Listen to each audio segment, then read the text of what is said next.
If you've ever wanted to simulate the high intensity, super stressful scenario of trying to defuse a bomb, boy, have we got a game for you coming up next.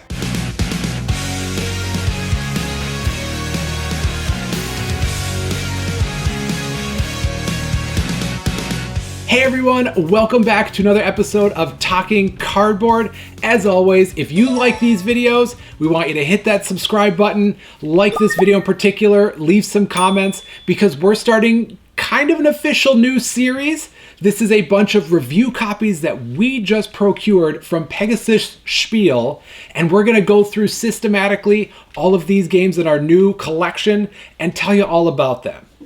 I'm Jerch, I'm your host. To my left, we've got Corey, and to my right, we've got John.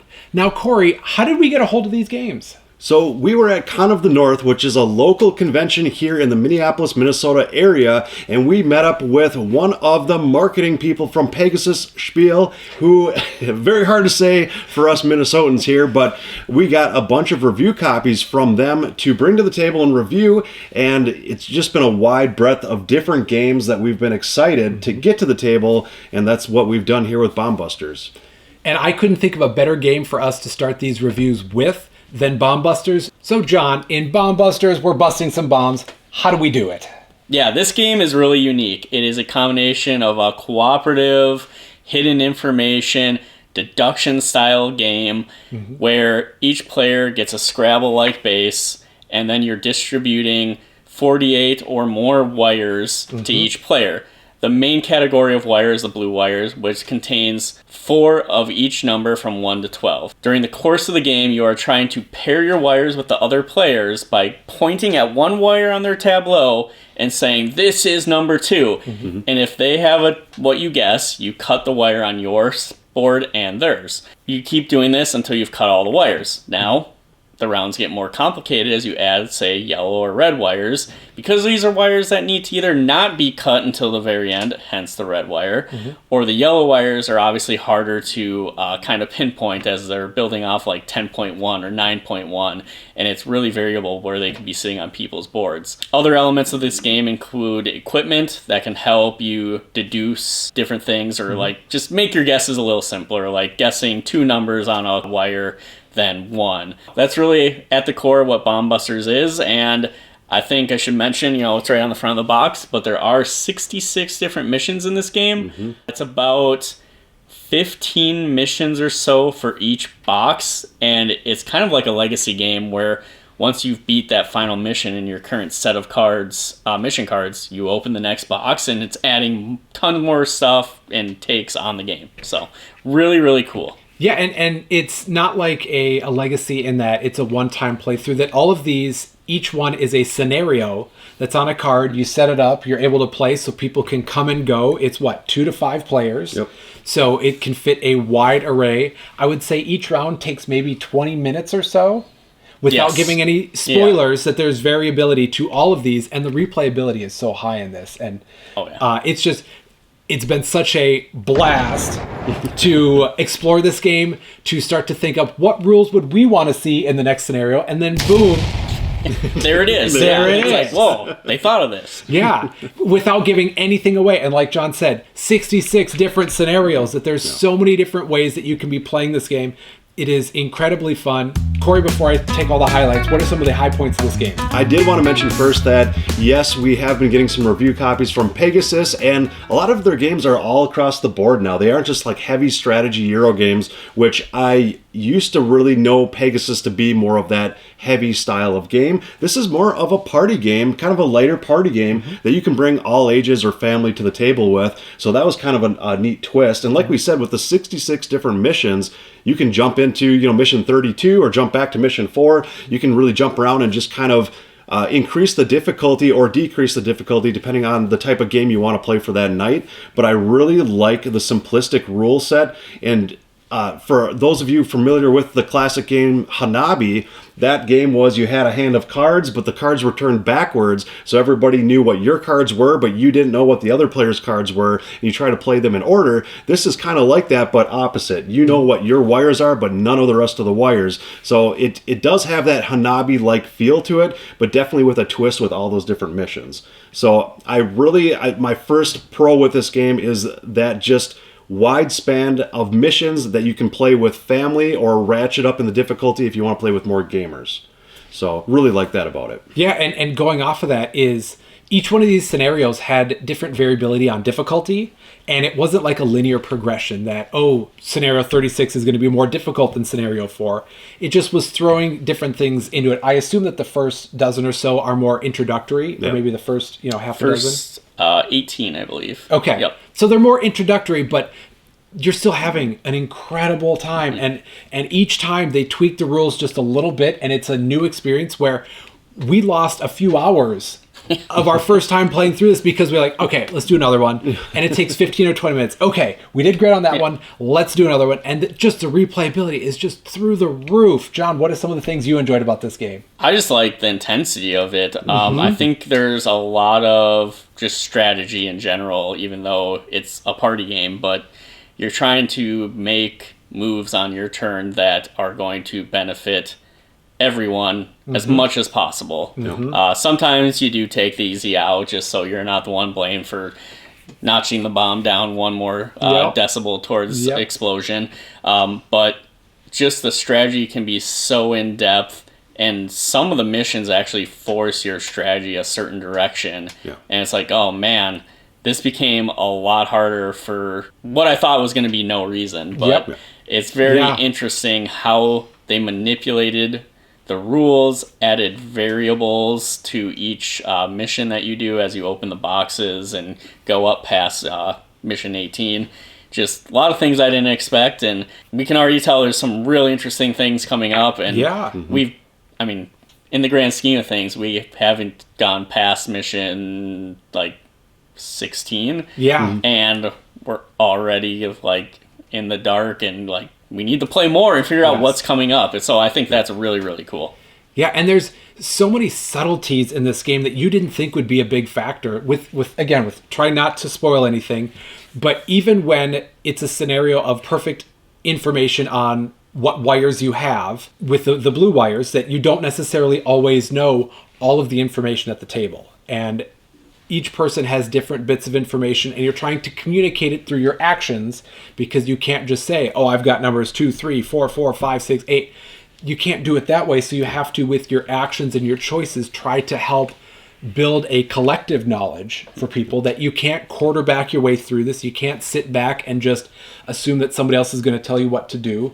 That it's very cohesive, and it incorporates a lot of cooperation, and just the small subtleties in this game are really, really cool. Yeah, definitely feels very strategic and cooperative all at the same time. There is a lot going on with the game as you uncover more and unfold more things. I will say that the first few plays, when we played through missions 1 through 4, it was very introductory, but still not simple. So it was still very difficult. We lost a lot of the games that we played, but we have progressed and gotten better at it. I will say that even though we were losing and it was a difficult game and we wanted to keep playing it to try to beat it over and over again, for me, the first few missions just weren't that interesting. And I almost, we kind of had to power through, or at least for me, had to power through more missions just for review's sake, in my opinion. But as we uncovered more missions, it got more and more fun with the little twists that were thrown into it. So I will say that if you give this game a few tries with the first introductory missions, definitely get into a little bit more of the missions before you give it your overall opinion on it. Yeah, and I think as opposed to other more in-depth games such as, like Root or like Dune Imperium, where in order to learn the game you have to play it multiple times, and then that could span, if each game playthrough is 2 hours, 3 hours, and then it's such a mental slog before you can start to really appreciate a game. This one, game's over in 15 or 20 minutes, and then you really start to gain that mastery of, this is how we can work together, these are the ins and outs, and then they throw a curveball at you, so now you have to adapt. And you've played, as you're learning, you actually get to play through a full game. You either get to win or lose, then you get to re-rack, do the same scenario, do a new one, and then kind of progress and learn as you're kind of playing through the game. So you don't have to struggle a whole bunch and then, oh, it was one full night was dedicated to playing this game one time. Right. You could play it like 6 times and learning and progressing and getting better. I thought that that's a really cool kind of scaffolding of the learning experience of this. Right. Without going too much into all of the things that I think are pros in this game, because it'd kind of be spoilers on a lot of it, Right. I really appreciate how mathy this game can be in terms of using that deductive reasoning. Yes. Yeah. And Yes. you don't have to love math nearly as much as I do in order to be using your math skills to see, okay, they've got these numbers revealed and there's 2 spots in between. What could it be?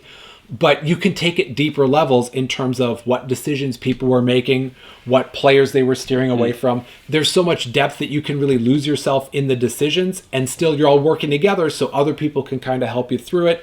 But like I said, any more pros we'd say about this might be getting into spoilers, and it might start to take away from people's exploration of the game themselves. I will say one more quick little pro too is that it does kind of unfold into a meta game after a while, Yeah. which is a lot of fun. So if you're Yeah. playing with the same group over and over again, you can kind of see each other's play styles and kind of play into that a little bit more as well. But there are little tells and little signs and little things that people don't really give voluntarily, but depending on their decision or what numbers they called out, I guess that's another pro too that we didn't mention, that if you call out the incorrect number, yes, the ticker is going down closer to the bomb exploding, but then they give a little piece of information back to the table on, no, it was actually this number wire. So it's not like it's just random guessing and, oh, we blew up and there's nothing we could do about it. It's, here's a little bit of tidbit of information to help you work toward completing that mission. Yes. So that was fun. as Unless well. it's red wire, then you always blow up. You Yeah. blow up automatically if it's the red wire. Because you need that tension building, Yeah. Yeah. but you also need a soft landing for making mistakes. That Yeah.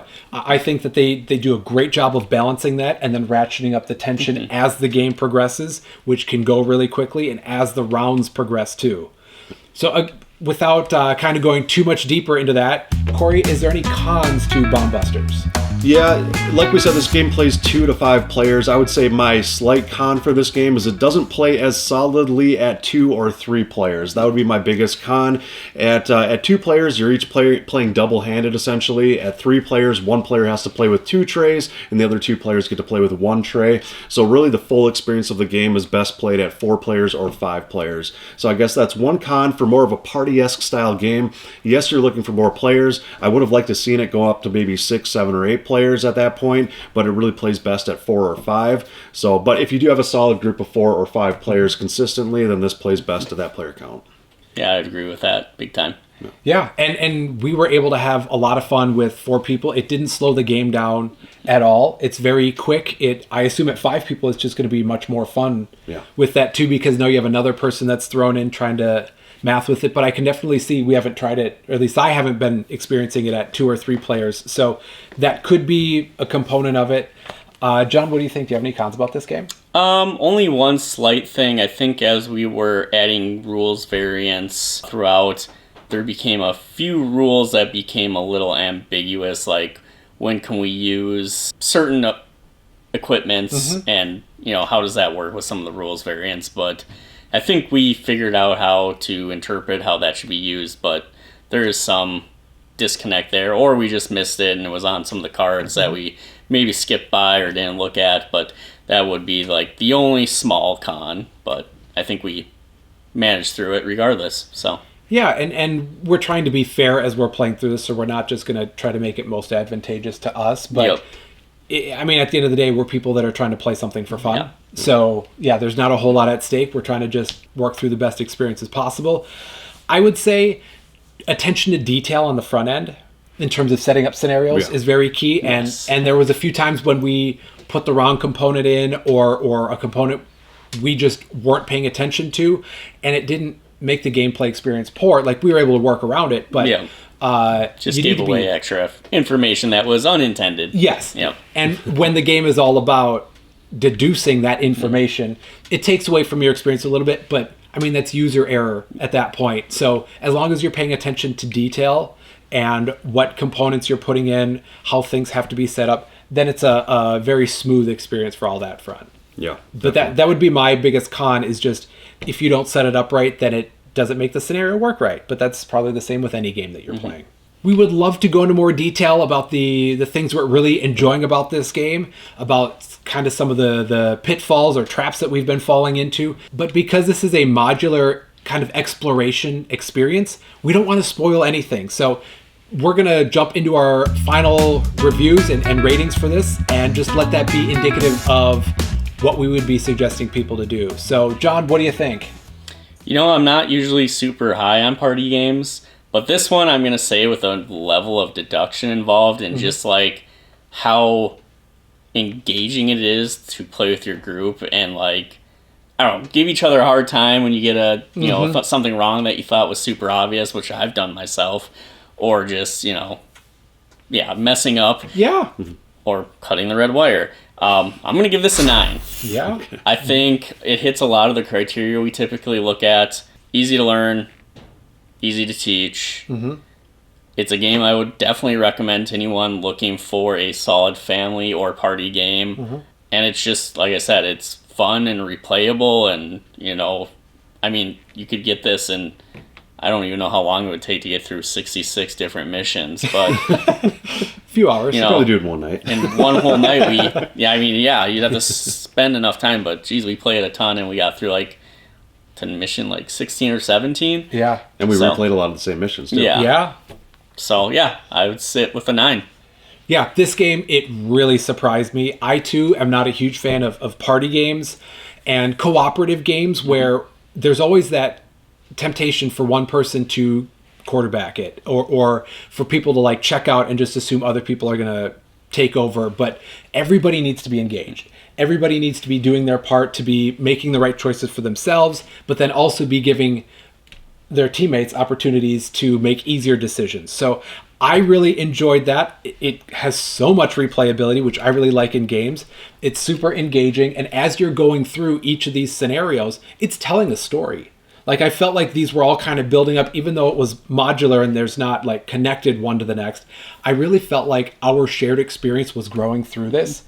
And this would be something that is easy to teach, and especially for non-gamers, so people who happen to be over and all right, we need something to do, let's pull this out.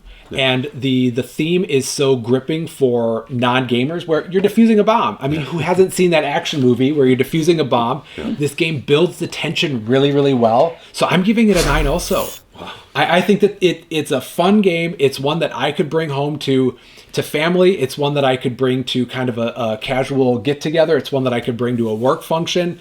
And just so many different groups of people. You give them the theme. You say, this is what we're trying to do.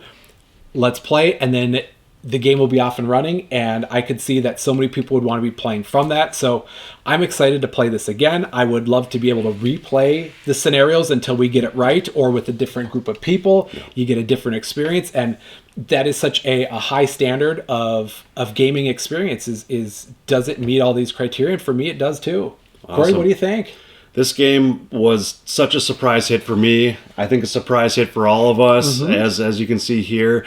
I will say that the first few plays that we got of this game, I played it a few times at Con of the North, played it a few times here with more of the basic scenarios. I probably would have given this game a 5 or a 6 out of 10, just because it when you learn the game more and you get better at it, the experience grows with that as well. So I think you start off not being as good at the game, and it's just kind of I'm just blindly guessing at these numbers. There's not really too much of a game here. So, and I think also at maybe a 2 or 3 player count, I would probably be right around that 5 or 6 as well. But at 4 or 5 players, I'm at a 9 out of 10 as well. Whoa! 9s across the board. It really surprised me. The better we got at it, the better the group got at playing this game, the more scenarios that we unfolded and surprises that we uncovered when we opened more boxes really helped this game grow up to a 9 out of 10 for me. And everything we mentioned, it's just, like we said, it's a party game setting, but also with that deduction element and that kind of that planning and just the